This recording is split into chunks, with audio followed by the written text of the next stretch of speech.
निरपेक्ष वस्तु वस्तुगत है जी। उसका आवंटन निश्चित अच्छे दूरी तक है जी। एक विधि ये बनी, एक विधि ये रखा। अभी जैसे आप बात कर रहे हैं आवंटन हो ही रहा है जी। ठीक है ठीक बता ठीक है। तो इस प्रकार की एक बात बनती है, इसको सापेक्ष शक्ति नाम है। और जो एक निरपेक्ष शक्ति जो कि सबको प्राप्त है, जड़ प्रकृति को भी प्राप्त है, चैतन्य प्रकृति को भी। चैतन्य प्रकृति को विचार पहले सोच विचार के रूप में या कल्पनाशीलता के रूप में प्राप्त है, वही चीज ज्ञान के रूप में प्रमाणित है। यहाँ तक अपना ज्ञान हो गया ठीक है। वो जो है ना सबको प्राप्त जी।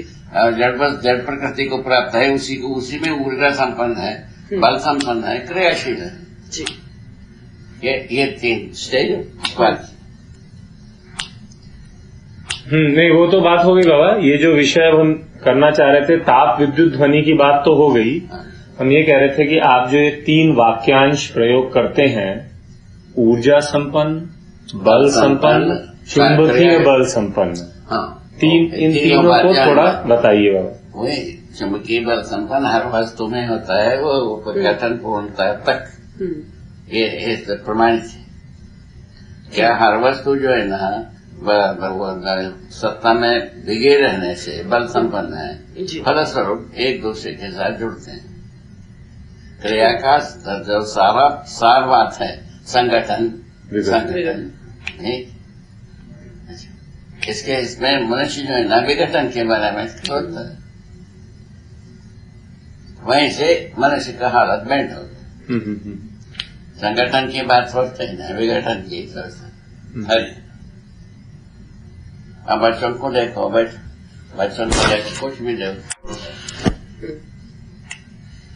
मानव प्रवृत्ति ऐसे ही बनाया किस आधार पर जीव प्रकृति जीव चेतना के आधार पर उसको मानव चेतना में परिवर्तन के लिए अपना प्रस्ताव रखें। तो ये जो 2 शब्द हैं बाबा, ऊर्जा संपन्न और बल संपन्न, इनमें कोई अंतर है क्या? अंतर क्या है? ये तीनों एक साथ है। नहीं एक साथ है बाबा, लेकिन जैसे आपने ऊर्जा संपन्न बोला, फिर आपने बल संपन्न भी बोला। ऊर्जा संपन्न होना ही बल संपन्न है, बल संपन्न होना ही क्रियाशीलता है, वो चुंबकीय बल संपन्नता। ठीक है। नहीं ये तो बाबा उस सार रूप में हो गया ना। सार रूप में वो तो मूल रूप वही है। तो 3 कहने की आवश्यकता क्यों है? आवश्यकता कम्युनिकेशन के लिए है, मनुष्य के दिमाग में घुसने के लिए, मनुष्य को समझ में आने के लिए। अभी इतना वर्ष से अपन सिर कूट रहे हैं, कहाँ पहुंचे हैं? तो ऊर्जा सुनो तो पहले 5 सूत्र बताया, साहस्तित्व, विकास क्रम विकास, जागृति क्रम जागृति। उसमें किसको समझ में आ रहा है? कितने लोगों को समझ में आ रहा है? उसको 3000 पेज लिखा, अभी अपन सिर कूट रहे हैं, बात कर रहे हैं। जबकि आप हम ये मानते हैं कि अच्छा संस्कारित है, अच्छे ढंग से समझने वाले हैं, समझाने वाले हैं, ऐसा मान के चल रहे हैं। नहीं है, ये रखा हुआ है ऐसा, उसके हालत ऐसा है, ये सब जगह में वैसे ही। नहीं केवल आप ही के साथ नहीं है, जितने भी अपने संपर्क में है उसमें अधिकांश में अभी भी सतकुटी है ही। अपने संपर्क के भी तब एक मुट्ठी भर के लोगों के बारे में बात कर रहे हैं, गिने ऐसा बात है ही है। उसका कारण क्या है? हम इतना तदाकार हो चुके हैं, इसमें साकार माने तत्व इतना हम स्वीकार हो चुके हैं जीव चेतना को, वो उसको छूटना ही नहीं चाहते, वो बना रहे बाकी बचे। एक वे भी तर्क है, उसको भी हम फेस किए हैं। अभी आपके साथ ऐसा कुछ नहीं है, ये छूटना चाहिए, वो होना चाहिए। यहाँ आया ये ज्यादा नजीक हो गए ना बात ऐसे।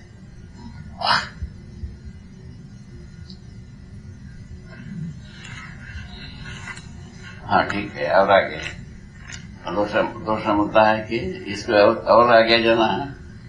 नहीं, सत्ता महत्ता का समझ में आ गया ना, निरपेक्ष ऊर्जा है जिसमें जिसको कुछ लेन देन नहीं है। जी। ऊर्जा में प्रकृति डूबा रहता है, भिगा रहता है, घिरा हुआ रहता है। घिरा हुआ से ऊर्जा क्रियाशीलता को बताया, और घिरा हुआ से नियंत्रण को बताया, और डूबा हरा से ऊर्जा संपन्नता का बताया। प्रकृति ऊर्जा संपन्न रहता है, और ऊर्जा को कुछ परेशानी नहीं है। ऊर्जा संपन्न होना हो ना होना हो, पारगामी पारदर्शी है। पारगामी होने के कारण से कहीं भी चले जाओ वो रोकता नहीं। ठीक है जी। कहीं भी चले जाओ, कहीं भी रह जाओ तो वो रोकता नहीं। इसी को निरपेक्ष ऊर्जा ना, हस्तक्षेप कुछ भी नहीं। अच्छा, उसके बदले में अभी सुनते हैं जी, जहाँ वस्तु रहता है वहाँ स्पेस नहीं रहता। ऐसा है जैसा जल में पत्थर डाला तो पत्थर में पत्थर जितने में है उतने में पानी नहीं है। ऐसा उदाहरण दे। जबकि हम कह रहे हैं कि जहाँ सत्ता हर जगह है। निरपेक्ष ऊर्जा पत्थर में भी पारगामी है, मट्टी में भी पारगामी है, इसीलिए वो कहीं रुका नहीं है। वो कहीं उसको रोकने की ताकत प्रकृति में नहीं। तो ये जो 3 शब्द है बाबा, कितना अंतर हो गया देखना। नहीं, अंतर तो हो गया बाबा, लेकिन इसमें पता कैसे चले कि क्या है, ये भी तो चलना है आदमी को। हाँ। आदमी लगेगा तब पता चलेगा। जिसमें लगता है वो पता चलता है, जिसमें लगता नहीं है वो पता नहीं चलता है। इतना कथा तो इतना ही, बाकी कथा से कोई मतलब भी नहीं। जिसमें लगता है उसका पता लगा लेता है, जिसमें लगता नहीं है उसमें उसको पता लगता नहीं। भाग है। अभी जो है मुख्य बात में है ना, मानव चेतना से जीव चेतना से मानव चेतना में परिवर्तित होना जरूरी है, नहीं जरूरी है, इसको स्वीकार है। उसके बाद वो भी बना रहे ऐसा ही एक पक्ष, एक पक्ष को उन्मूलन हो या दूसरा पक्ष, ऐसा ऐसा। तो ये जो 3 शब्दों का आप प्रयोग करते हैं बाबा, डूबा, भीगा और घिरा, तो भीगे से हम कह रहे हैं ऊर्जा संपन्न है, भीगे रहने से ऊर्जा संपन्न है, डूबे रहने से क्रियाशील है, और घिरे रहने से नियंत्रित है। तो भीगे से ऊर्जा संपन्न है, ये तो स्पष्ट होता है। ये डूबे रहने से क्रियाशील और घिरे रहने से, क्रियाशील रहना प्रस्पष्ट नहीं होता है। डूबे रहने से कैसे क्रियाशील है? जो भीगे रहने से स्वयं उसको तो जिसे डूबा है ना भाई, बड़ा मुश्किल की हो गई। इस ढंग से क्या होगा, कहाँ पहुंचेंगे? प्रयोग भी अपने को लगाना पड़ेगा, बताए ना, ऐसे में ही तो लगना होता है।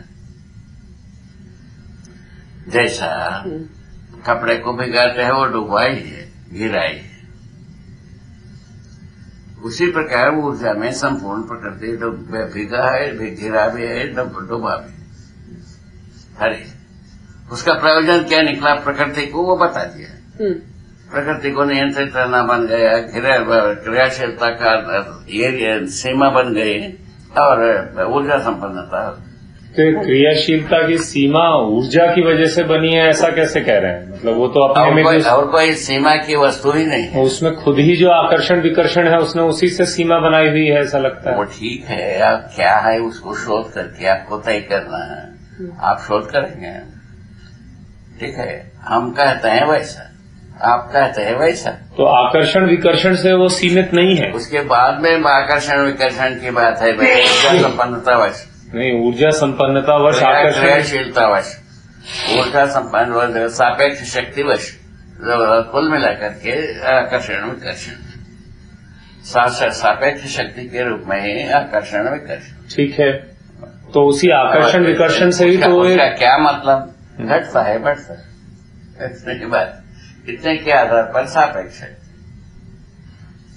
नहीं तो बाबा जैसे कोई परमाणु है वो एक निश्चित वो उसका मूल रूट तो है ना, आपका आप जैसा सोचे हो वैसा नहीं है। नहीं, मूल रूट तो मान लीजिए ऊर्जा है, वो ठीक है। ऊर्जा संपन्नता तो सत्तावश है। संपन्नतावश सत्ता में ऊर्जा संपन्नता हर प्रकृति का होता, सब प्राप्त है। ठीक है, सबको प्राप्त है, इसलिए ठीक है, हो गए।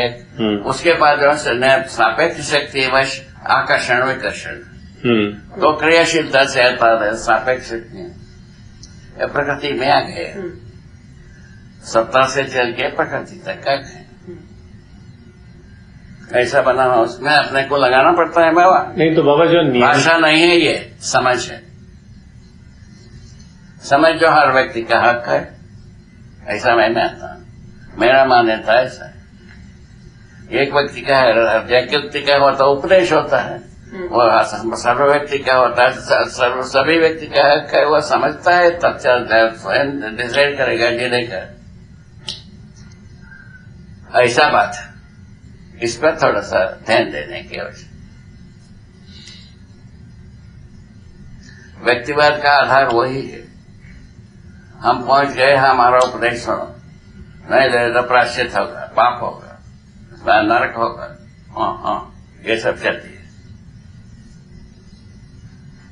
ठीक है, व्यक्तिवाद ऐसा हो, उसको मानने वाले मिल गए और 10-5, उसका नाम है समुदाय। और ये दोनों हो गए तो क्या मिला? सीमा सुरक्षा रेखा मिला, ये दोनों मिल गए। इस प्रकार के तो आदमी का भद्रंगी है, आपके सामने रखा है। उससे छूटने के लिए ये सब चीजें हैं।